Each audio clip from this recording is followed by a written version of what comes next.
Proud महसूस कर रहे हैं इसका जो आपने डॉक्यूमेंट्री में पार्ट लिया, क्या कहना चाहते हैं? मुझे ऐसे लगता है कि मैं फ़िल्मों में काफ़ी सालों से काम कर रही हूँ. It's been almost 25 years, more than that. लेकिन फ़िल्मों ने कोई ऐसा सब्जेक्ट छोड़ा नहीं है किसी भी इशू के लिए कि उनके ऊपर फ़िल्म नहीं बनाई गई है.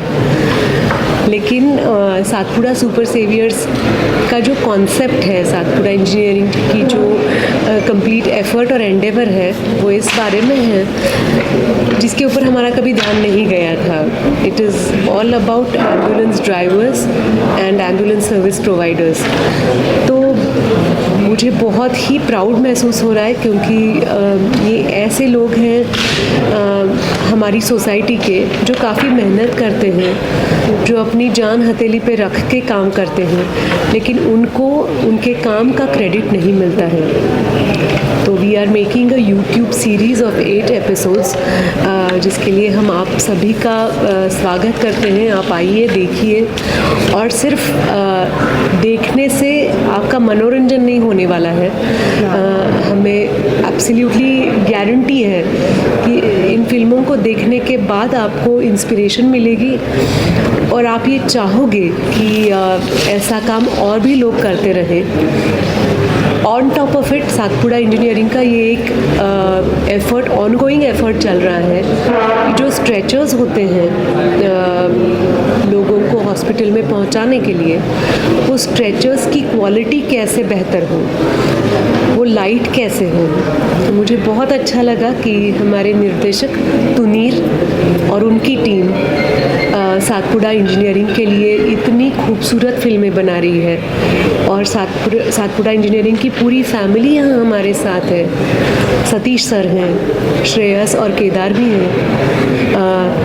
ये ऐसी फैमिली है जिनके बारे में हम आशा और अपेक्षा रख सकते हैं कि ये आने वाले फ्यूचर में बहुत अच्छा काम करते रहेंगे और हमें और प्रेरणा देते रहेंगे. क्या कुछ शॉर्ट फिल्म से ज़्यादा डॉक्यूमेंट्री फिल्म है, फीचर फिल्म क्या इस टॉपिक पे डायरेक्टर साहब भी सोच रहे हैं कि बनाए बहुत अच्छा और एविडेंस क्या लगता है? मुझे लगता है इसका जवाब वो अच्छी तरह से देंगे. लेकिन हमारे जो सुपर सेवियर्स हैं उनकी हर एक की फैमिली जो है वो किसी भी फिल्म कहानी से कम नहीं है.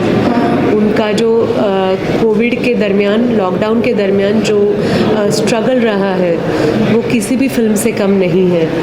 तो हम तो तैयार हैं. मुझे यकीन है कि सातपुड़ा फैमिली तैयार है कहानियाँ लेकर. हम तैयार हैं कहानियाँ पेश करने के लिए. अब तुनीर के ऊपर है कि वो इसे कैसे आगे ले जाए. हाँ सर, अब मैम से सवाल. मैम आपसे जानना ये तो ले लीजिए. हाँ, यहाँ पे रख लीजिए प्लीज. कितनी तैयारी की, क्योंकि आपने काफ़ी बारीकी जो है बात बताई, उसके लिए आपने कितनी तैयारी की? मुझे लगता है एज एन एक्टर एक बहुत सिंपल बात हमारे सामने आती है कि रिसर्च टीम होती है हमारे साथ और हमें वो समझ के एक्सप्रेस करना होता है. तो रिसर्च टीम तो सातपुड़ा इंजीनियरिंग की थी, तुनीर की थी जिन्होंने स्क्रिप्ट बनाई थी. मेरी जिम्मेदारी ये थी कि ये सारी जो रिसर्च है वो समझ लेना. जब तक हम समझते नहीं हैं तब तक वो बात दिल तक पहुंचती नहीं है. तो मुझे लगता है कि ये जो सारा काम है वो इतना इम्पोर्टेंट है जो मुझे लगा कि आज तक मुझे इस बारे में मैंने कभी सोचा ही नहीं था. पता होने की बात बहुत दूर की है, मैंने कभी सोचा ही नहीं था. ऐसे लगता है कि हाँ, स्ट्रेचर्स को तो व्हील होते हैं, वो कोई पुश करता है, पुल करता है, और वो जैसे हम फिल्मों में देखते हैं अचानक ऑपरेशन थिएटर का दरवाज़ा बंद हो जाता है और लाल लाइट आती है या हरी लाइट आती है. इसके अलावा मैंने कुछ सोचा नहीं था. तो जब ये टॉपिक मेरे सामने आया तो ऐसे लगा कि ये कितना इम्पोर्टेंट है. जितने डॉक्टर्स हमारे लाइफ में इम्पोर्टेंट है क्योंकि वो ऑपरेशन परफॉर्म करते हैं, लेकिन उसके लिए हमारे पेशेंट को वहाँ ऑन टाइम पहुँचना भी ज़रूरी है. और उसके लिए ये जो सारे सुपर सेवियर्स, हमारे हीरोज़ जो हैं, वो काम करते हैं. और ये बात मन को काफ़ी व्यथित करने वाली थी और काफ़ी कुछ सिखाने वाली थी. तो आई जस्ट फील कि सिर्फ इस फिल्म के लिए नहीं, सिर्फ आज के इवेंट के लिए नहीं, मैं सातपुड़ा टीम के साथ ज़िंदगी भर के लिए जुड़ी रहूँगी, क्योंकि ये बहुत इंस्पिरेशन देने वाली बात है। और हमारे सोसाइटी के ऐसे लोग हैं जिनको हमने कभी अहमियत नहीं दी है। हम जानना चाहेंगे कि सोनाली जी लाइफ में भी ऐसे हैं और हाँ, वो मैं बता सकता हूँ कि हाँ वो है, वो सच में है। मतलब आप लिटरली मैं बोल रहा हूँ ना, मैं प्रकाश आमटे की फिल्म बार बार क्यों बोल रहा हूँ, that was the perfect casting I think so. मतलब शी डिड, आप कॉपी पेस्ट ही है, आप बोल सकते हो वो सारी चीज़ें इनमें, वो नेचुरली है और इसीलिए वो यहाँ पे है। ये जैसे आप में भी है, हम सब में है। जब तक वो इंक्लिनेशन नहीं होती तो मज़ा नहीं आता जीने में ना। Correct. हम एक दूसरे का हाथ हाथ में लेके जी रहे हैं। आप यहाँ आए हो क्योंकि आपको लगता है this is something which matters to your heart. तो thank you for being here everybody, thank you so much. Thank you. Super saviour project मेरे से ज़्यादा तो आई थिंक तो ये जैसे मैंने पहले भी कहा, तो ये इनिशिएटिव हम जितना एम्बुलेंस ओनर से इंटरेक्ट करते थे तो उससे हमको ये रियलाइज़ हुआ कि ऐसे काफ़ी एक्सपीरियंसेस उनके हैं जो नॉर्मल लोगों को पता नहीं चलते, क्योंकि वो उनसे इतना इंटरेक्शन करते नहीं है। वो एम्बुलेंस सर्विस लेते हैं और उसके बाद ट्रांजैक्शन करके हम लोग उनको भूल जाते हैं। लेकिन उसके पीछे जितना भी उन्होंने हार्डवर्क किया है, जितने सैक्रिफाइसेस पर्सनल लेवल पे किए हैं, वो उनके सामने कभी आते ही नहीं है। तो जब भी मैं इनसे इंटरेक्शन कर रहा था तब मुझे पता चला कि ऐसे काफ़ी स्टोरीज़ है, ऐसे काफ़ी इंसिडेंसेस है जो दिल को बहुत छू जाते हैं और किसी और को पता ही नहीं रहता। वो सिर्फ मैं और उनके बीच में इंटरेक्शंस होती थी। तो हम लोग ने फिर सोचा कि अगर इतने सब उनको मुझे ऐसे लगा कि उनको कोई प्लेटफॉर्म चाहिए ये सब स्टोरीज़ बताने के लिए। तो हम लोग ने फिर टूनी सर से मिलके ऐसा कुछ ब्रेनस्टॉर्मिंग किया कि ऐसा कुछ कर सकते हैं क्या, कि उनको एक प्लेटफॉर्म दे सकते हैं क्या हम लोग, जिसमें वो उनकी स्टोरी बता पाए, जिसमें वो उनका जो भी पहले का स्ट्रगल है वो पब्लिक जनता के सामने ला पाए। तो वैसा प्लेटफॉर्म हमको यूट्यूब मिला। तो यूट्यूब में हम लोग ने हर एक सातपुड़ा सुपर सेवियर के ऐसे 8 एपिसोड्स बनाए और वो एपिसोड्स अभी आज लॉन्च होने वाले हैं। उसमें अब आप उनकी सबकी स्टोरीज़ देख सकते हो। बहुत हार्ट वार्मिंग और हार्ट टचिंग स्टोरी है। तो हमको भी बहुत खुशी हो रही है कि आज यूट्यूब और आपके ज़रिए ये स्टोरी बहुत लोगों तक पहुंचने वाली है और लोगों को ये बिहाइंड द सीन्स जो है उनके लाइफ में वो पता चलने वाला है। उनकी एक इमोशनल साइड पता चलने वाली है, एक स्ट्रगल वाली साइड पता चलने वाली है, जो भी सैक्रिफाइसेस है वो साइड पता चलने वाली है। तो मुझे ऐसा लगता है कि कहीं ना कहीं इसके बाद कुछ पर्सपेक्टिव चेंज हो जाएगा पूरे समाज का, कि उनको हम अलग नज़र से शायद देख पाएंगे इसके बाद। सो एक छोटा एफर्ट है इन changing perspective of everybody regarding looking at them. Sir आपसे जानना चाहेंगे सातपुड़ा जो टाइटल है उसके बारे में बताइए, ये कैसे अपने अवलोकन है? सातपुड़ा सुपर सेवियर बारे तो बेसिकली ऐसा है कि जो भी हम लोग भी जब इंटरेक्ट करते हैं या फिर हम लोग के दोस्तों से हम लोग बात करते हैं तब it is always ambulance as a whole. मतलब जो उनके बैकग्राउंड में जो भी काम चलता है एम्बुलेंस कोऑर्डिनेट करने का, उनका ड्राइवर की मेहनत, उनके ऑपरेटर्स की मेहनत, वो सब रिकॉग्नाइज नहीं होती थी। It was just an ambulance, दूर से एक ऐसे थर्ड पर्सन पर्सपेक्टिव से देखा जाए। तो जैसे हम लोग प्रोडक्ट के लिए जो इंटरेक्शन करते थे तो वो इंटरेक्शन की वजह से हम लोग को रियलाइज़ हुआ कि there is much more to their story. And उनके एक स्टोरीज सुन के वी रियलाइज़ कि they are much more than just ambulance drivers and operators. They are saving the lives जो उनके पेशेंट्स वो ट्रांसपोर्ट कर रहे हैं। तो वो इंस्टिंक्टिवली वो नाम आया सुपर सेवियर्स करके ऐसे। तो इसीलिए फिर हम लोग ने उनको सातपुड़ा सुपर सेवियर्स का टाइटल देने का सोचा। सर आप लोगों से जानना चाहेंगे कि आपने जब ये स्टार्ट किया था और आज कहाँ तक ये पहुँच पाते हैं? तो अभी जैसे मैंने कहा कि ये अभी 8 एपिसोड्स हमने शूट किए हैं, तो ये हम हमारी लेवल पे अभी करने का कोशिश कर रहे हैं। लेकिन आज के बाद जब ये सब लोगों तक ये बात फैलेगी कि ऐसा एक इनिशिएटिव लॉन्च हुआ है, तो मुझे ऐसा लगता है काफ़ी लोग इससे जुड़ने का प्रयास करेंगे। तो हमारा लॉन्ग टर्म विजन ऐसा है कि ये इनिशिएटिव बहुत बड़ा हो और बहुत लोगों तक पहुँचे और बहुत लोग इससे जुड़े, बहुत बाकी सारे पे एम्बुलेंस ओनर्स इनिशिएटिव से जुड़े और सिर्फ ये 8 एपिसोड तक लिमिट ना हो, इसके और सीजन्स बने। ऐसा हमारा एक लॉन्ग टर्म विजन है ये इनिशिएटिव को लेके। हर एक सेवियर की एक यूनिक स्टोरी है, तो हम चाहते हैं कि हम ये हर एक सेवियर से जुड़ना चाहेंगे और उनकी जो भी स्टोरीज है, उनके जो भी स्ट्रगल्स है, वो बाकी के पब्लिक तक भी पहुँचे और उनकी मेहनत रिकॉग्नाइज हो और वो रिस्पेक्ट मिले उनको, जो बाकी डॉक्टर्स नर्सेस और उनको भी उनको मिलता है। कहाँ तक पहुँच पाए हैं अभी तक? अभी हम लोग सिर्फ लोकली जो हमारे आसपास के जो कस्टमर्स या आसपास, फिलहाल हम लोग एक महाराष्ट्र बेस के ही एम्बुलेंस सर्विस प्रोवाइडर जो हमने चुने हैं, जो 8 जो सर्विस प्रोवाइडर्स है, जो जिनकी कोविड की स्टोरीज़, उनकी लाइफ स्टोरीज़ हमें इंस्पायरिंग लगी और हमने उनको लोगों तक पहुंचाने की कोशिश की। ऐसे और भी हम नेशन वाइड स्टोरीज़ कलेक्ट करना चाहते हैं, इसलिए हमने एक साइट का लिंक भी दिया रजिस्ट्रेशन का, जिस रजिस्ट्रेशन लिंक पे लोग क्लिक कर सकते हैं अपनी सारी डिटेल्स। वो अगर एम्बुलेंस सर्विस प्रोवाइडर्स है, ओनर्स है, तो अपनी सारी डिटेल्स वहाँ पे फिलअप करें, अपनी कहानी वहाँ पे बताएं, वो हम तक पहुँचेगी, हम उस कहानी को लोगों तक पहुँचाएंगे। ये हमारा टोटल एक प्लान 1 है।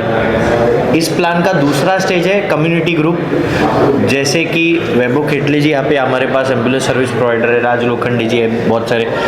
इन सब ऐसे सर्विस प्रोवाइडर्स को उस एक छत के नीचे लाना कैसे होता है? एग्जाम्पल, अभी आप मीडिया वाले भी है, आपके मीडिया में भी ऐसा होता है ना, कोई एक बड़ा मीडिया होता है, कोई छोटी मीडिया होती है, एक कोई मीडियम स्केल का होता है। तो छोटे पर्सन को किसी बड़े पर्सन से कुछ सहायता मिल सकती है, लेकिन वो तभी मिल सकती है ना जब एक दूसरे से जाने मिले।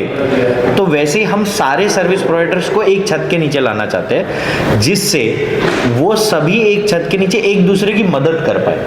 कुछ ज़रूरत हो, अगर पुणे के एम्बुलेंस वाले को कुछ मुंबई के एम्बुलेंस वाले से कुछ मदद चाहिए, तो उसी ग्रुप पे कांटेक्ट कर सकता है। इधर से उसको आसानी होगी ये सारी चीज़ें करने के लिए। वहाँ पे उस कम्युनिटी में जैसे संदीप गुगे जी से जैसे पर्सन जो गवर्नमेंट की चीज़ों को कनेक्शन कर सकते हैं, इन्फ्लुएंस कर सकते हैं, उन जैसे पर्सन्स को भी हम उस कम्युनिटी ग्रुप में लाएंगे। ये हमारा फेज़ 2 है। और फेज़ 3 है कि इसको सरकार कुछ अलग तरीके से इनिशिएटिव को सपोर्ट करे और एम्बुलेंस ड्राइवर्स को बहुत सारी मेंटेनेंस की कॉस्ट बहुत ज़्यादा होती है उनके एम्बुलेंस को मेंटेन करने के लिए। कार्डियक एम्बुलेंस हो तो स्पेशली ज़्यादा ही खर्चा होता है, तो उधर सरकार क्या क्या सब्सिडाइज कर सके, उसके लिए हम इनकी आवाज़ उन तक कैसे पहुंचाएं, इसके लिए भी हम काम करेंगे। तो हमारे ऐसे 3 फेजेस में इस इनिशिएटिव के काम होंगे और इन 3 फेजेस को काम करने के लिए सातपुड़ा इंजीनियरिंग जैसी कंपनी ने पीछे बैकिंग की।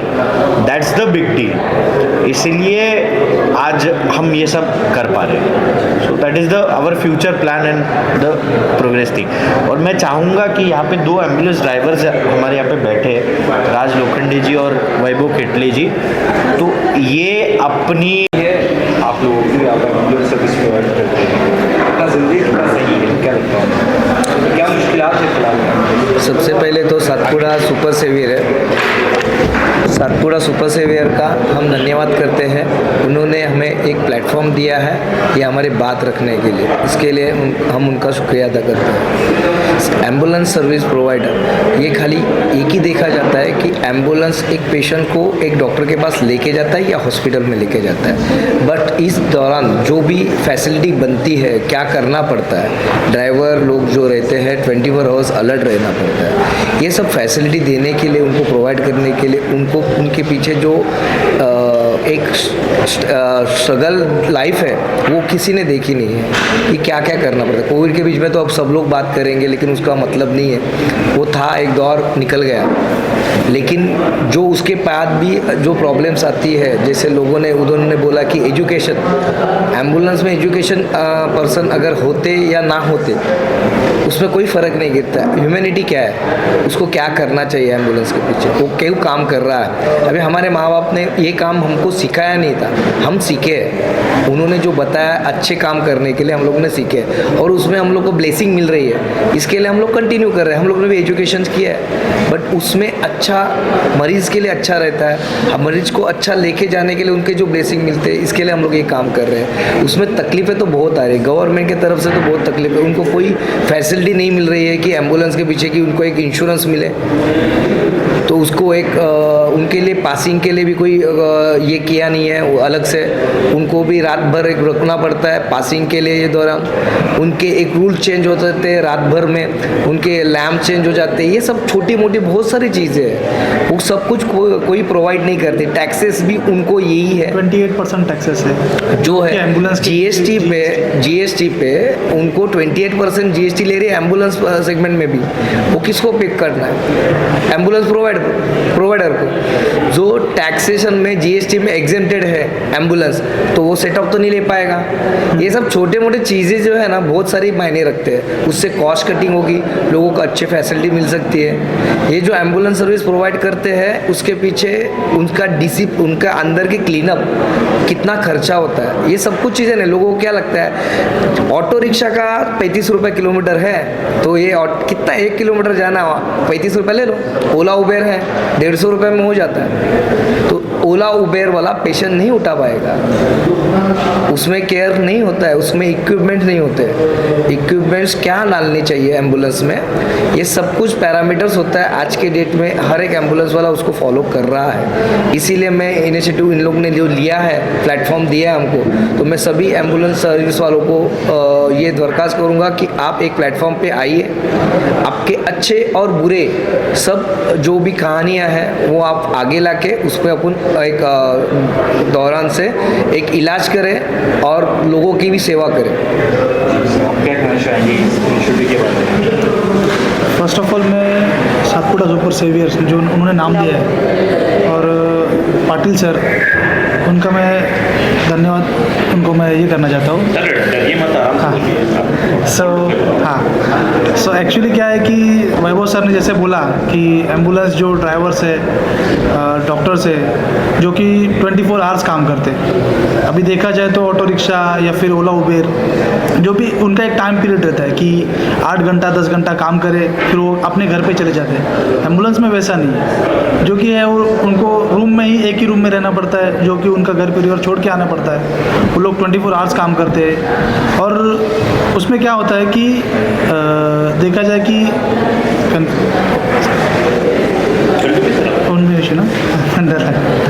सो फिर एक्चुअली उसमें तकलीफ ऐसा होता है कि 24 आवर्स काम करने के बाद में भी कुछ गवर्नमेंट से भी कुछ उसमें कुछ हम लोग को कुछ बेनिफिट्स नहीं है, कुछ नहीं है, टैक्सेस भी ज़्यादा है। तो उसमें भी गवर्नमेंट को थोड़ा सा ये करना चाहिए कि टैक्सेस एम्बुलेंस के ऊपर कम करना चाहिए, और बस यही मतलब कि यही कहना चाहता हूँ। Thank you sir, thank you. Regulations और टेक्निकलिटी अबाउट एम्बुलेंसेस नहीं पता है, सो आई वुड लाइक टू मतलब आस्क श्रेयस सर की इस चीज़ पे थोड़ा हाईलाइट डाले कि टेक्निकलिटी आप सबको नहीं पता है, मुझे भी पहले नहीं पता थी कि एम्बुलेंस के बहुत सारे सेफ्टी नॉर्म्स और स्टैंडर्ड्स होते हैं, और गवर्नमेंट ने अभी जो नए नॉर्म्स इंट्रोड्यूस किए उसके बारे में और क्यों है और क्या ज़रूरी है वो। सो जैसे कि पिताजी ने कहा कि काफ़ी साल पहले कुछ ये जो इंडस्ट्री एम्बुलेंस इंडस्ट्री उसमें कुछ रेगुलेशंस नहीं था। तो क्या होता था कि जो भी इक्विपमेंट है, जो भी पेशेंट है और ऑपरेटर्स वगैरह है, जब कोई एम्बुलेंस रोड एक्सीडेंट्स वगैरह होते थे तो काफ़ी सीवियर इंजरीज होती थी या फिर डेथ भी होते थे। तो ये काफ़ी जैसे देश बढ़ने लगा, इंफ्रास्ट्रक्चर बढ़ने लगा, ये काफ़ी एम्बुलेंस रिलेटेड डेथ्स इंजरीज भी बढ़ने लगे। तो ये देख के गवर्नमेंट ने एक AIS 125 नाम के नॉर्म्स निकाले जो 2018 से इम्प्लीमेंट हुआ है। तो ये AIS 125 नॉर्म्स में उन्होंने ऐसे काफ़ी अलग अलग चीज़ें स्पेसिफाई है उसमें। इतने डिटेल तक गवर्नमेंट गया है कि एम्बुलेंस में कितनी रोशनी होनी चाहिए, क्या क्या इक्विपमेंट्स होने चाहिए, कैसे होने चाहिए। और ये कभी आए नॉर्म AIS 125? 2018 में आए। 2018। तो उसमें वो नॉर्म्स के हिसाब से नॉर्म्स में ऐसे भी लिखा है कि जो भी इक्विपमेंट है, स्ट्रेचर है या मेडिकल डिवाइसेस है, वो 10G इम्पैक्ट टेस्ट रेजिस्ट होने चाहिए। ये नॉर्म्स पहले नहीं थे। तो इससे क्या होता है, जब एम्बुलेंस का कुछ एक्सीडेंट में इन्वॉल्व वगैरह रहती है तो अंदर के इक्विपमेंट्स है, जो पेशेंट स्ट्रेचर पे लेटा हुआ है, तो ये नॉर्म्स इंश्योर करते हैं कि वो सारे इक्विपमेंट्स 10G का फोर्स झेल पाए और पेशेंट की सेफ्टी, ऑपरेटर की सेफ्टी उसमें इंश्योर करे। तो जब ये नॉर्म्स आए तो वो नॉर्म्स के हिसाब से हम लोग ने ये स्ट्रेचर डिज़ाइन किया। वो डिज़ाइन करते वक्त हम लोग ने काफ़ी इंटरेक्शन की एम्बुलेंस ऑपरेटर से, और वहाँ से ये सब इनिशिएटिव का सब शुरुआत हुई। और फिर हम लोग आई थिंक सो ये मेक इन इंडिया की स्वदेशी पहली ऐसी ब्रांड है जो यूरोपियन स्टैंडर्ड इंडियन इसमें लेके आए हैं, जो कि नहीं थे पहले। हम सिर्फ चाइना पे निर्भर थे, और दूसरा हमारे पास, नाम नहीं लूँगा कंपनीज़ के, लेकिन फ्रांस की कंपनीज़ है, इटली की कंपनीज़ है, उससे इंपोर्ट होता था। लेकिन अभी इंडियन है, तो make in India movement norms को मीट करने के लिए पहले ऑप्शन ही नहीं था, बट इंपोर्ट करना पड़ता था। तो वो भारत की आत्मनिर्भरता बढ़ाने के लिए हम लोग ने ये स्ट्रेचर डेवलप किया, वो सर्टिफाई किया ARAI से, और फिर हम लोग ये फोर्स मोटर्स, टाटा मोटर्स और बाकी सारे OEMs को ये सप्लाई कर रहे हैं ताकि उनकी एम्बुलेंस ये सारे AIS नॉर्म्स के हिसाब से जो बनाते हैं वो कंप्लाई करें। So force, Tata, AIS standards में ही सारे एम्बुलेंसेस बनाते हैं, और उसी से तो मतलब वहाँ पे इन्हीं का सप्लाई होता है। सो मतलब इट एंश्योर। सो मेरा ये इनिशिएटिव से ये भी जागृति करना चाहते हैं हम कि AIS कंप्लायंस एम्बुलेंसेस रखे सारे ड्राइवर्स। और इवन आप सेवा जब लेते हैं, आपको भी देखना चाहिए कि ये ambulance service provider AIS 125 certified है कि नहीं, इसकी सारी कंप्लायंसेस मीट कर रही है कि नहीं, तभी आपकी सेफ्टी एश्योर हो जाती है। लेकिन वो कैसे पता करें कि हम लोग सर्टिफिकेट होता है उसके पास, सर्टिफिकेट होता है। एंड ऑल्सो जो भी काफ़ी सालों से जो एम्बुलेंस ऑपरेटर्स और ये इंडस्ट्री में उनको भी उनका एम्बुलेंस अपग्रेड करना है, इक्विपमेंट अपग्रेड करना है, तो वो जो नए इक्विपमेंट्स लेते हैं तब वो इंश्योर करे कि वो AIS 125 कंप्लाई कर रहे हैं, ताकि वो भी उनके कस्टमर्स के लिए एक हाई क्वालिटी और हाई कंफर्ट सर्विस प्रोवाइड कर पाएँ।